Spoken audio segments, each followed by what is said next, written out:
बुद्ध की शरण में रहकर जिन्होंने उनके बौद्ध धर्म में दीक्षित होकर सद्गुरु के ज्ञान ध्यान को लेकर जो तिब्बत से होते हुए और चीन में जाकर उन्होंने ज्ञान दिया और वहाँ का सारा समाज, उनसे वहाँ का राजा भी प्रभावित हुआ।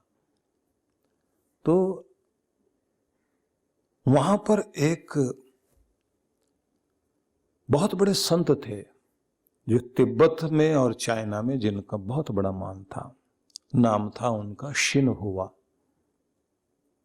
बड़े बड़े लोग उनके पास में आते थे, राजा भी झुकते थे। शिन हुआ जो है वो यात्रा करते रहते थे कि ज्ञान के लिए, आत्मिक शक्ति प्राप्त करने के लिए, ध्यान के लिए, योग तप बल प्राप्त करने के लिए यात्रा की जाए। जाते थे, कुछ मिला, फिर ध्यान में बैठते थे और कोशिश करते थे अंदर से कुछ बात बन जाए। तो बहुत जगह भटके।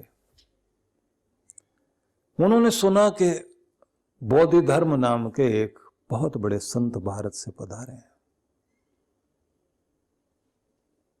तो वो थे भी बहुत अद्भुत व्यक्ति, क्योंकि जब गए थे भारत से तो चाइना का जो राजा था वो मिलने के लिए आया और इन्होंने क्या किया, उसको देखते ही अपने सिर पर खड़ाऊ रख लिए और दीवार की तरफ पीट करके बैठ गए। अब जैसे बैठे तो वो राजा ने देखा, देख करके उसको तो बड़ा अजीब लगा। बड़ा नाम सुना था, बड़ी कीर्ति है, सारे संत लोग उनको इतना मान देते हैं और ये सिर पे खड़ाऊ रख के बैठे, दीवार की तरफ मुंह किया हुआ। फिर भी राजा जो है हाथ जोड़े खड़ा रहा। तो बौद्ध धर्म जो है उल्टे मुड़े, मुड़ने के बाद उन्होंने कहा श्रीयाम पादुका। हो बोले ये मतलब क्या हुआ? श्री जो है, समृद्धि जो है, वो चरणों में पहनने की चीज होती है। ये बोले महाराज मैं नहीं समझा। बोले आपको कैसा लगा मैंने सिर पर जो खड़ाऊ रखी हुई थी? सच सच बताना। राजा बोले महाराज अच्छा तो नहीं लगा, ये तो पांव में पहनने की चीज होती है। बोले मुझे भी तुम्हें देख के ऐसा ही लगा। अब क्या मतलब? बोले ये जो सिर पे मुकुट लगा रखा है, ये सिर पे रखने की चीज नहीं है, ये जिंदगी जीने के लिए है। जैसे जूते पहनकर इंसान कांटों में चलता चलता अपना रास्ता आसान करता है, वो जूते हाथों में लेकर के या सिर पर रख करके कांटों में चलने लग जाए तो क्या कहोगे तुम उसे? राजन मेरा पहला उपदेश ये है, दुनिया की हर चीज जो भी समृद्धि है वो तुम्हारी जिंदगी को आसान बनाने के लिए, उसको अपने लिए मुश्किल मत बना लेना और उसी को सिर पर रखकर उसी के लिए जीने लग जाओ। इसलिए नहीं, ये सब तुम्हारे जिंदगी जीने के लिए है। महाराज इतनी बड़ी बात कही आपने, ये तो आपकी बात बहुत जची, लेकिन ये जो सिर पे खड़ाऊ रखी थी क्यों? बोले समझाने के लिए यही जरूरी है, क्योंकि तुम जैसे मूर्ख लोग हो ना, उनके लिए मैं ऐसे ज्ञान दूंगा तो सुन के भाग जाओगे।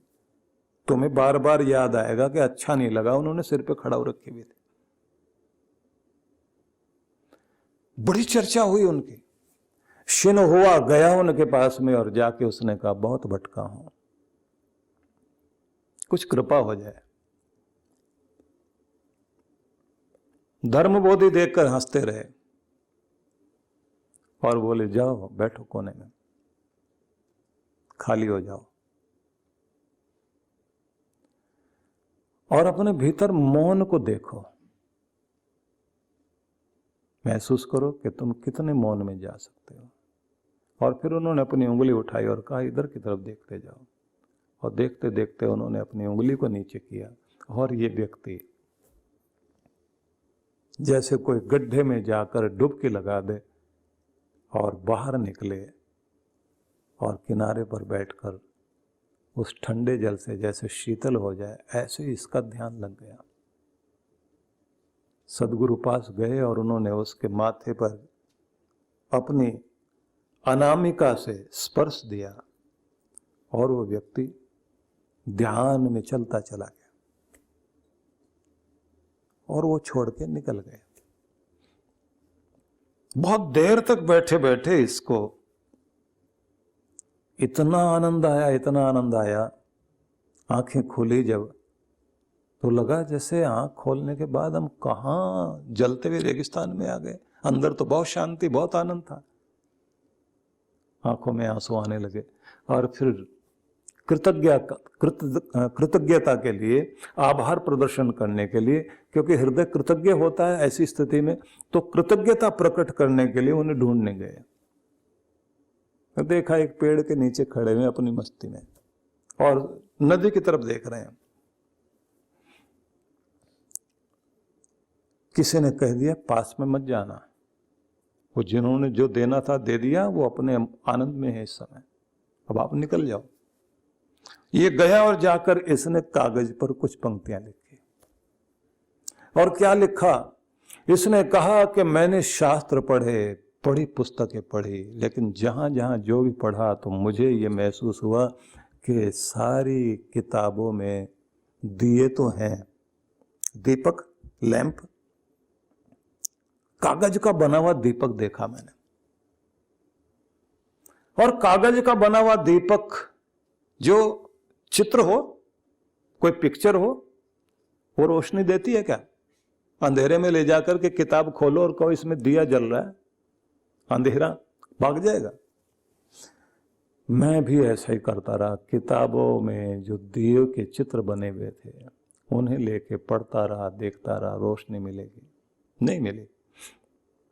आज जलता हुआ दिया मैंने देखा। और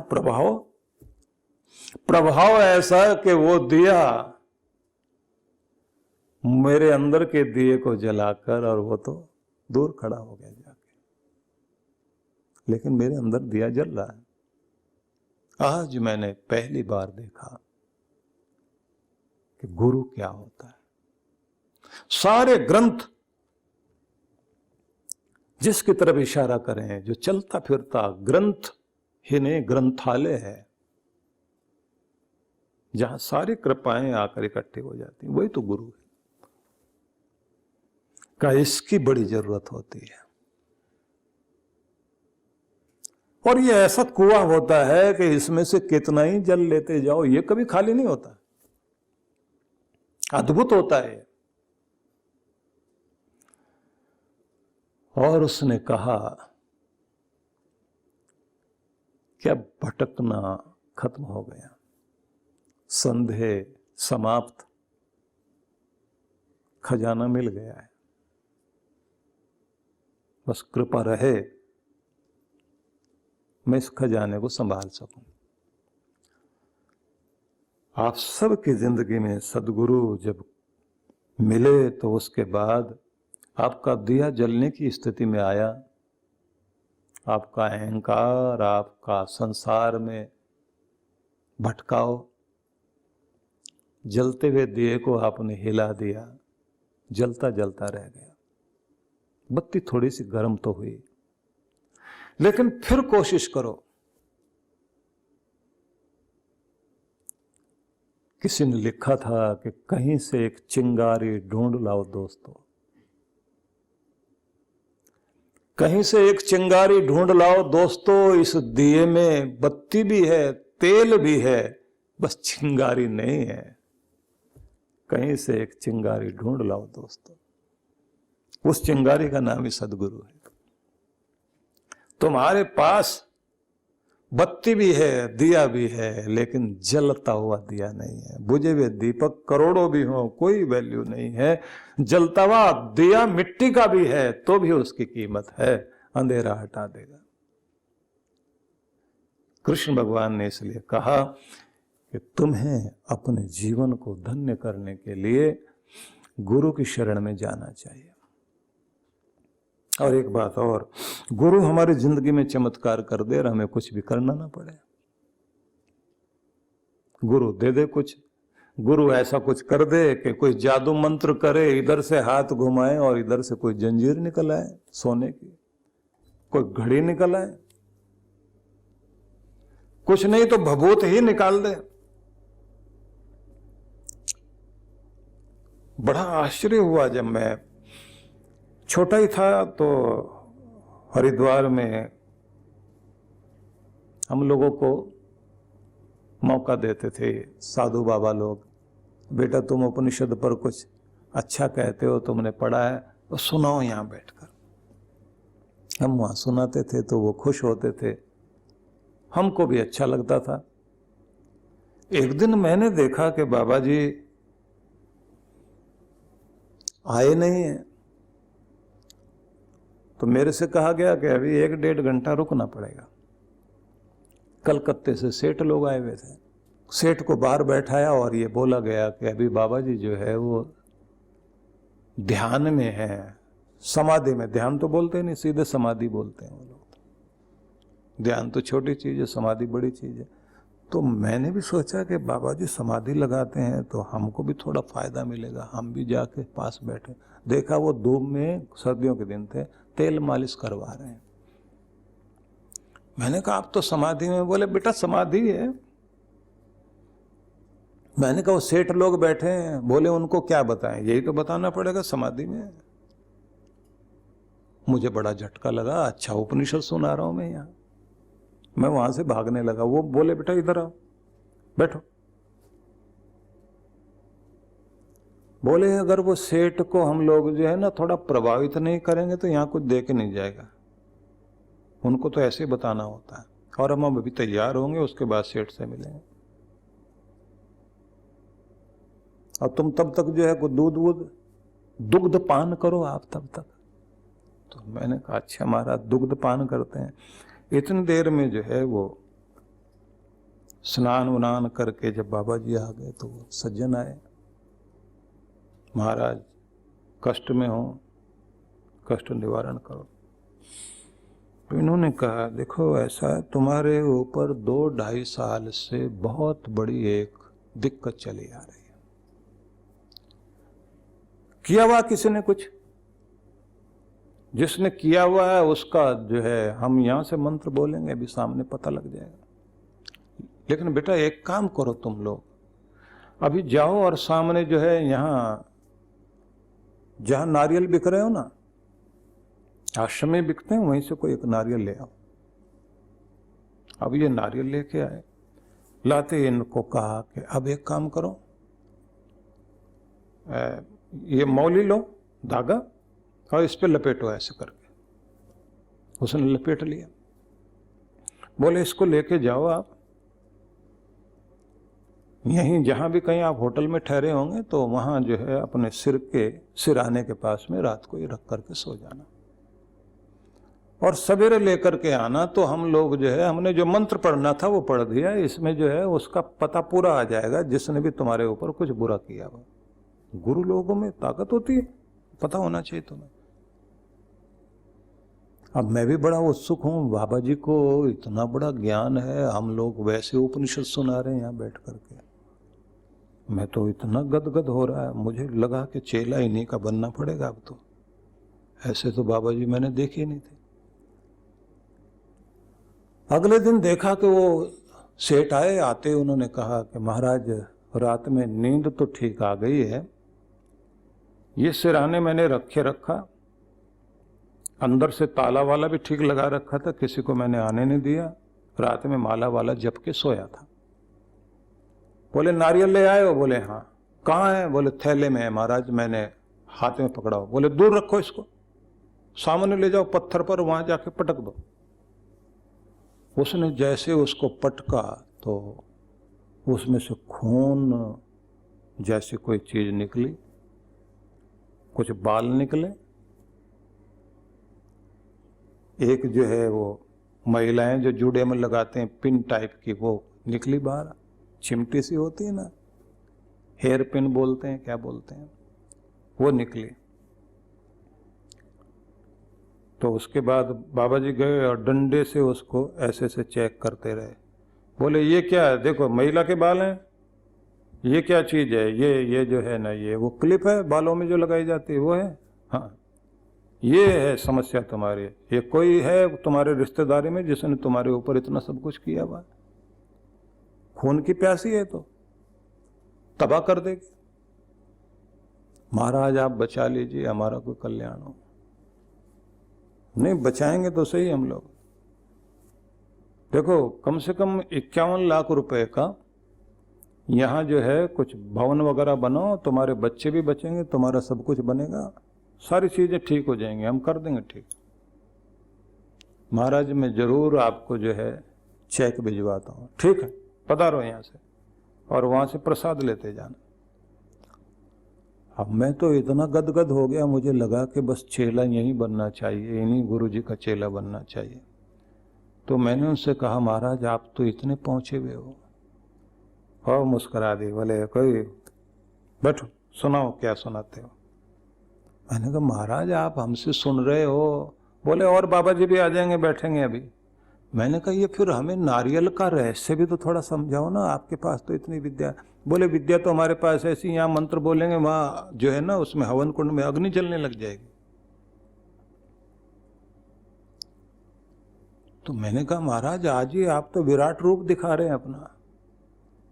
फिर वो बहुत हंसे, बोले बहुत भोले हो, चलो हमारे साथ, हम तुम्हें अपनी वर्कशॉप दिखाते हैं। वो अपने वर्कशॉप में लेकर गए हमको।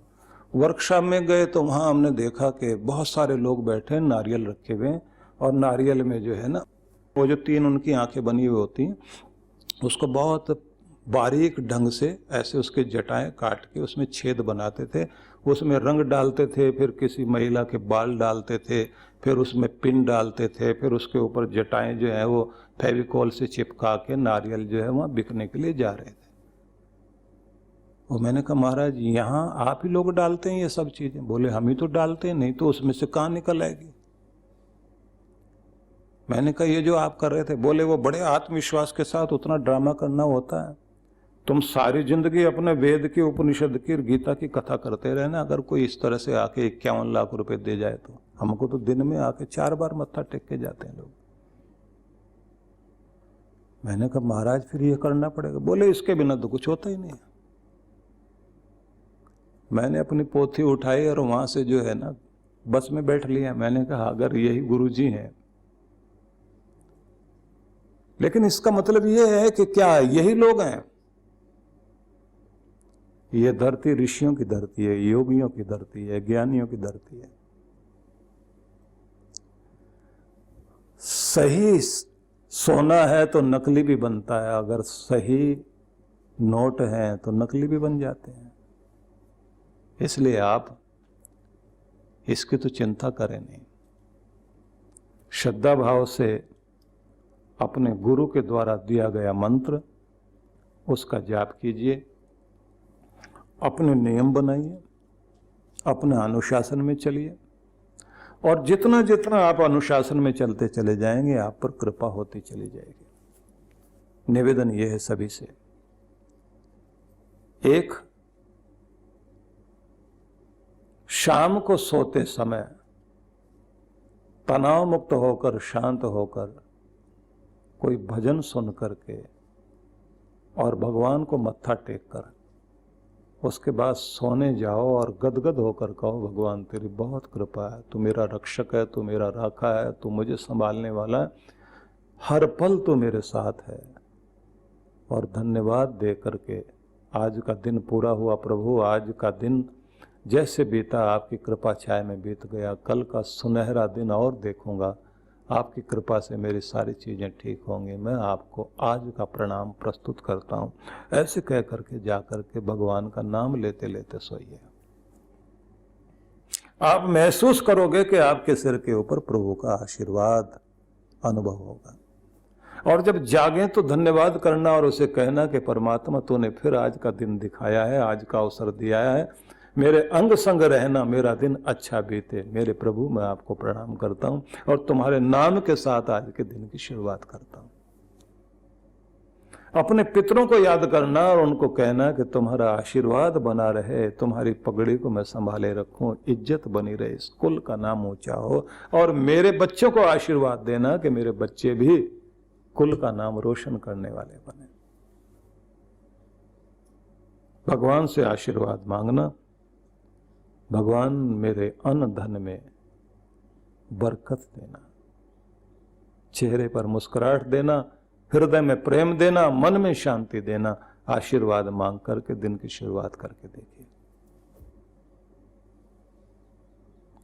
गुरु का मंत्र जपिए, उनसे कहिए कि आशीर्वाद दो, मेरा नियम ना टूटे, मेरी भक्ति ना छूटे, दान पुण्य करने की मेरी आदत बनी रहे, क्योंकि भगवान देता रहेगा तो आप आगे देते रहोगे, और देते रहोगे तो वो तुम्हें भरता रहेगा।